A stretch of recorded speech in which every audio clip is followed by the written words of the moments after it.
So class, today we will start our next new chapter, that is the living organism, characteristics and habitat. So Paheli and Bujo went on vacation to many places of interest. One such trip took them to the river Ganga in Rishikesh. They climbed the mountains of the Himalayas where it was very cold. They saw many kind of trees on these mountains like oaks, pines and deodars, very different from the one near their home on the plains. In yet another trip, they traveled to Rajasthan and moved on camels through the hot desert. They collected different kinds of cactus plants from this trip. Finally, they went on a trip to Puri and visited the sea beach, dotted with casuarina trees. While recollecting all the fun they had on these trips, a thought struck them. All these places were so different, all from one to another. Some were cold, some were very hot and dry, and some places so humid. Humid means class that is high in water moisture in the atmosphere. And yet all of them had many organisms, that is the living creatures of various kinds. They tried to think of a place on earth where there may not be any living creatures. Bujo thought of places near his home. Inside the house, he tried the cupboards. He had thought that there may not be any living organisms here, but he found a tiny spider in the cupboard. Outside the home, too, there did not seem to be any place he could think of that did not have living creatures of some kind or the other. Paheli started thinking and reading about faraway places. She read that people have even found tiny living organisms in the openings of volcano. So class, our next topic is organisms and the surroundings where they live. Another thought that occurred to Paheli and Bujo was about the kinds of living organism that were present in different locations they had visited. The deserts had camels, the mountains had goats and yak, Puri had some other creatures, crabs on the beach, and such a variety of fish being caught by the fishermen at the sea. And then there did seem to be some creatures like ants that were present in all these different locations. The kinds of plants found in each of these regions were so different from the plants of the other regions. What about the surroundings in these regions that are different? Were they the same? Okay class, now coming to the next topic, that is habitat and adaptation. So in the sea, plants and animals are surrounded by saline or salty water. Most of them use the air dissolved in water. There is very little water available in desert. It is very hot in the daytime and very cold at night in the desert. The animals and plants of the desert live on the desert soil and breathe air from the surrounding. The sea and the desert are very different surroundings, and we find very different kind of plants and animals in these two regions. Let us look at two very different kind of organisms from the desert and the sea, a camel and a fish. The body structure of the camel helps to survive in desert conditions. Camels have long legs which help to keep their bodies away from the heat of the sand. They excrete small amount of urine. Their dung is dry and they do not sweat. Since camels lose very little water from their bodies, they can live for many days without water. Now let us take a look about a different kind of fish. There are so many kinds of fish, but do you see that they all have something common about their shape? All the ones shown here have the streamlined shape that we have discussed in chapter 8. This shape helps them move inside water. Fish have slippery scales on their bodies. These scales protect the fish and also help in easy movement through water. We discussed in chapter 8 that the fish have flat fins and tails that help them to change directions and keep their body balanced in water. Gills present in the fish help them to use oxygen dissolved in water.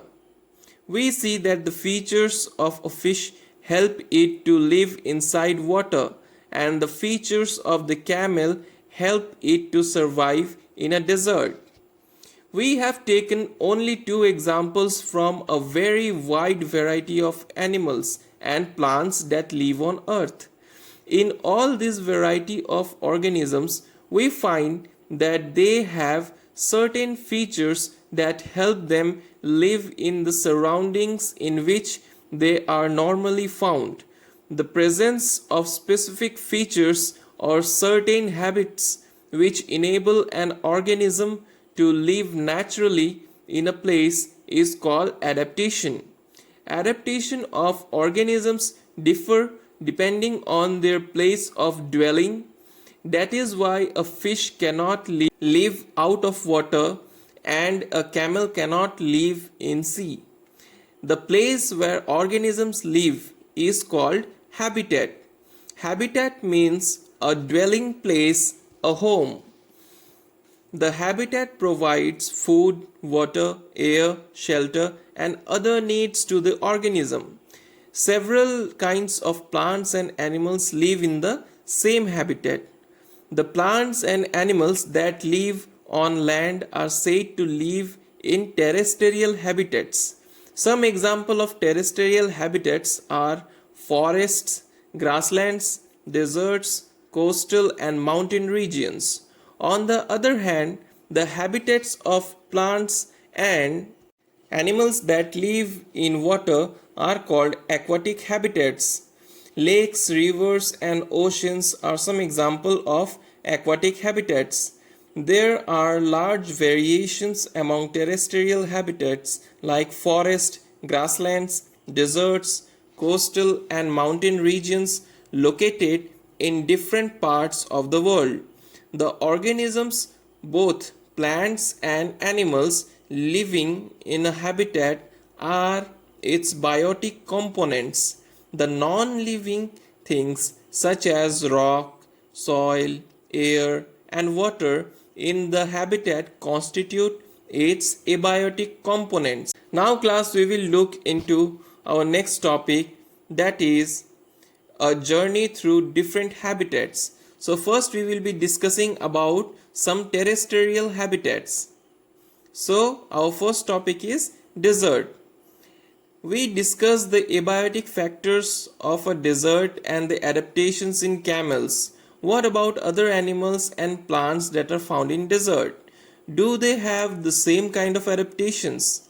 There are desert animals like rats and snakes which do not have long legs that a camel has. To stay away from the intense heat during the day, they stay in burrows deep in the sand. These animals come out only during the night when it is cooler. Desert plants lose very little water through transpiration. The leaves in desert plants are either absent, very small, or they are in the form of spines.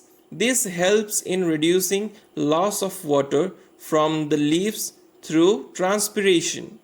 The leaf-like structure you see in the cactus is in fact its stem. Photosynthesis in this plant is usually carried out by the stems. The stem is also covered with a thick waxy layer which helps to retain water in the tissues of cacti. Most desert plants have roots that go very deep into the soil for absorbing water. Mountain regions is our next topic.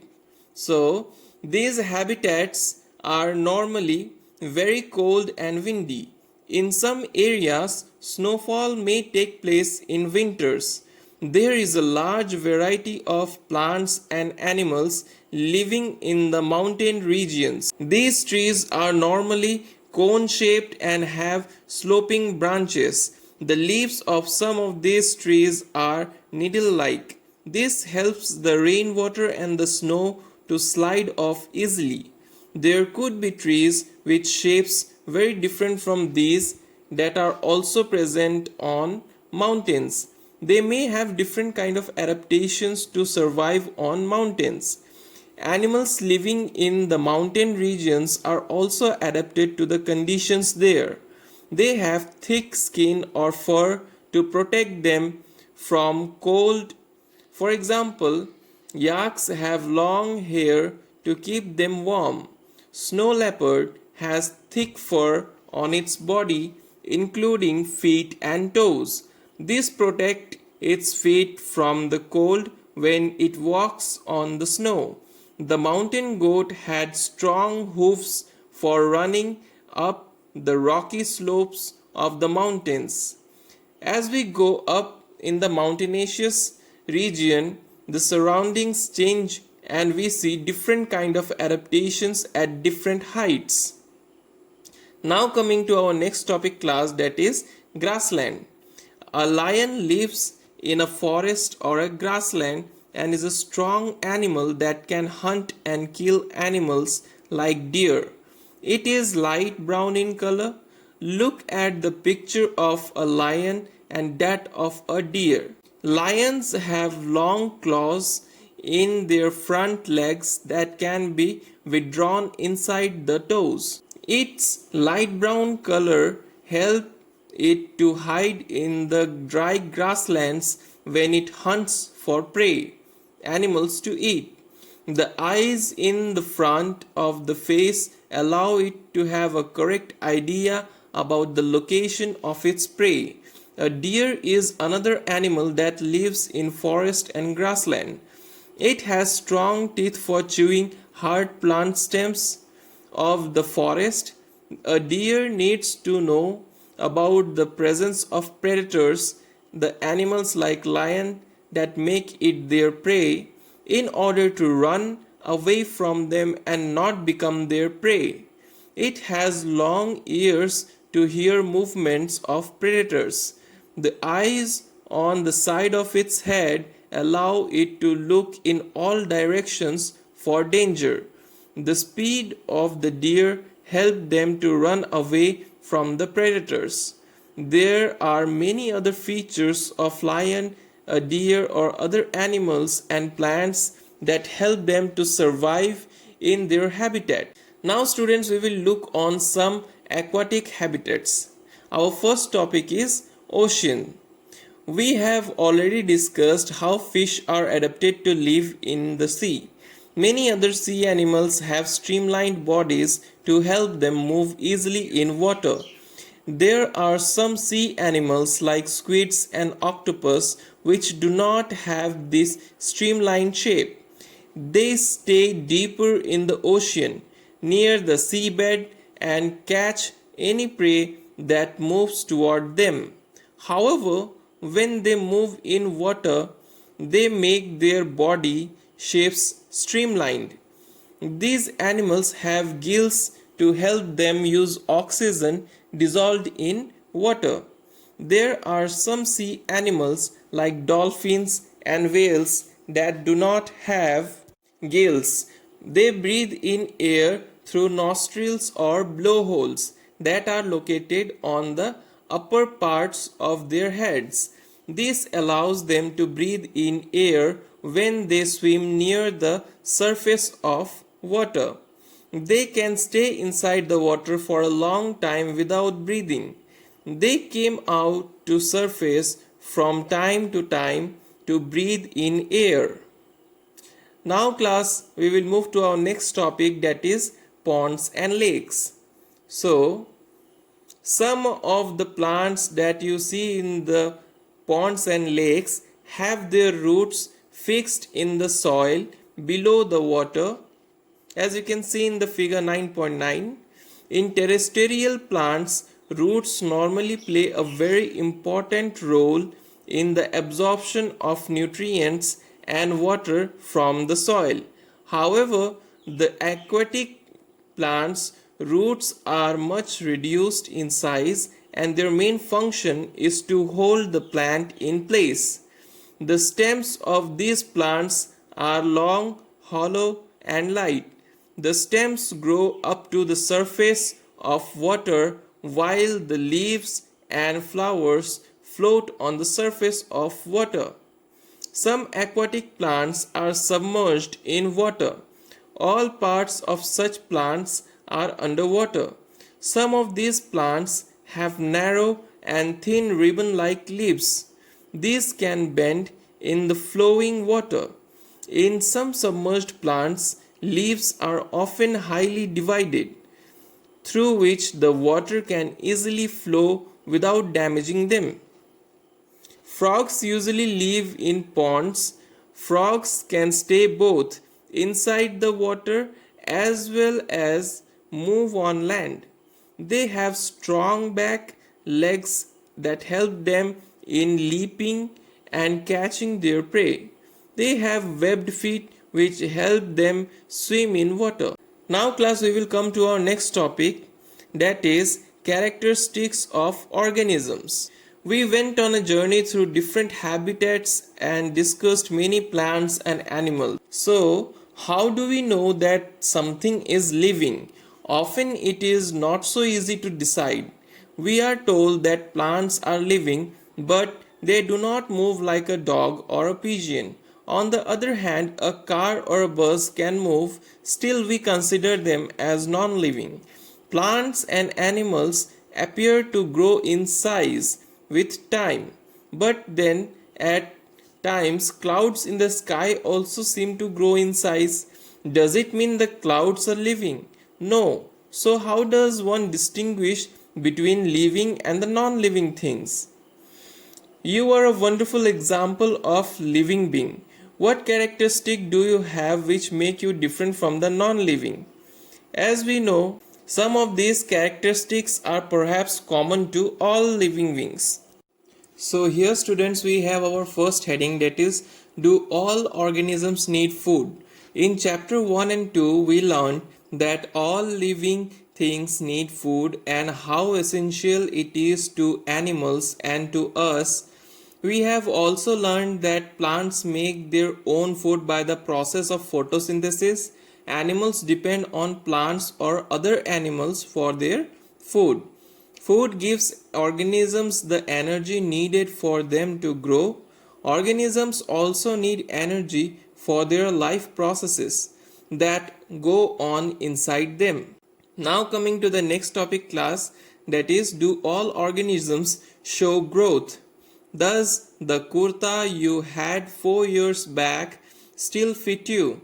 You cannot wear it anymore, isn't it? You must have grown taller during these days or years. You may not realize it, but you are growing all the time, and in few more years you will grow and become an adult. Young ones of animals also grow into adults. You would surely have noticed pups growing into adults. A chick hatched from an egg grows into a hen or a cock. Plants also grow. Look around you and see a few plants of a particular type. Some are very small and young, some are bigger. They may be in different stages of growth. Now coming to the next topic class, that is, do all organisms respire? Respire means breathe. So can we live without breathing? When we inhale, the air moves from outside to the inside of our body. When we breathe out, the air moves from inside our body to the outside. Breathing is a part of a process called respiration. In respiration, some of the oxygen of the air we breathe in is used by the body. We breathe out carbon dioxide produced in this process. The process of breathing in animals like cow, buffalo, dogs, and cats is similar to humans. Respiration is necessary for all living organisms. It is through respiration that the body finally obtains energy from the food it takes. Some animals may have different mechanisms for the exchange of gases, which is a part of the respiration process. For example, earthworms breathe through their skin. Fish have gills for using oxygen dissolved in water. The gills absorb oxygen from the air dissolved in water. Do plants also respire? Exchange of gases in plants mainly takes place through their leaves. The leaves take in air through tiny pores on them and use the oxygen. They give out carbon dioxide to the air. We learned that in sunlight, plants use carbon dioxide to produce food and give out oxygen. The amount of oxygen released in the process of food preparation by the plant is much more than the oxygen they use in respiration. Respiration in plants take place day and night. Now coming to the next topic class, that is, do all organisms respond to stimuli? So, how do you respond if you suddenly step on a sharp object like a thorn? That means a very spiny object while walking barefoot. How do you feel when you see or think about your favorite food? You suddenly move from a dark place into a bright sunlight. What happens? Your eyes shut themselves automatically for a moment till they adjust to the changed bright surroundings. Your favorite food, favorite bright light, and a thorn. In the above situations are some examples of changes in your surrounding. All of us respond immediately to such changes. Changes in our surroundings that makes us respond to them are called stimuli. So, do other animals also respond to stimuli? Observe the behavior of animals when the food is served to them. Do you find them suddenly becoming active on seeing the food? When you move toward a bird, what does it do? Wild animals run away when bright light is flashed toward them. Similarly, cockroaches begin to move to their hiding places if the light in the kitchen is switched on at night. Do plants also respond to stimuli? Flowers of some plants bloom only at night. In some plants, flowers close after sunset. In some plants like mimosa, commonly known as touch me not, leaves close or fold when someone touches them. These are some examples of responses of plants toward changes in the surrounding. Now coming to the next topic class, that is living organisms and excretion. All organisms need food. Not all the food that is eaten is completely used, only a part of it is utilized by the body. What happens to the rest? This has to be removed from the body as waste.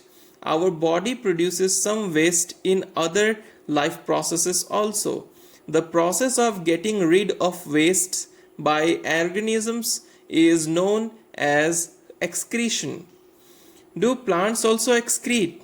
They do, but not as seen in animals. The mechanism in plants there are a little different. Some plants find it possible to store the waste product within their parts in a way that they do not harm the plant as a whole. Some plants remove waste product as secretions. Excretion is another characteristic common to all organisms. Now coming to the next topic, that is, do all organisms reproduce their own kind? Have you ever seen nests of some birds like pigeons? Many birds lay their eggs in the nest. Some of the eggs hatch and young birds come out of them. Animals reproduce their own kind. The mode of reproduction may be different in different animals. Some animals produce their young ones through eggs. Some animals give birth to the young ones. Plants also reproduce. Like animals, plants also differ in their mode of reproduction. Many plants reproduce through seeds. Plants produce seeds which can germinate and grow into new plants. Some plants also reproduce through parts other than seeds. For example, a part of a potato with a bud grows into a new plant, as you can see in figure 9.16. Plants also reproduce through cutting. So, living things produce more of their own kind through reproduction. It takes place in many different ways for different organisms. Now coming to the next topic class, that is, do all organisms move? In chapter 8 we discuss the various ways in which animal moves. They move from one place to another and also show other body movements. Plants are generally anchored in soil, so they do not move from one place to another. However, various substances like water, minerals, and the food synthesized by them move from one part of the plant to other. We also have some non-living things moving, of course. A bus, a car, a small piece of paper, clouds, and so on. So, is there something different in these movements from the movements of living beings? There is such a variety of living organisms, but all of them show some common characteristics as we have discussed. Yet another common characteristic is that living beings die. Because organisms die, particular type of organism can survive over thousands of years only if they reproduce their own kind. One single organism may die without ever reproducing, but the type of organism can exist only if there is reproduction. We see that all living things seems to have one common characteristic, that they all need food, respire, respond to the stimuli, reproduce, show movement, grow, and die. In general, something that is living may have all the characteristics that we have discussed, while non-living things may not show all these characteristics at the same time. So that's all for today's class. I hope that all of you have understood it well. Thank you, class.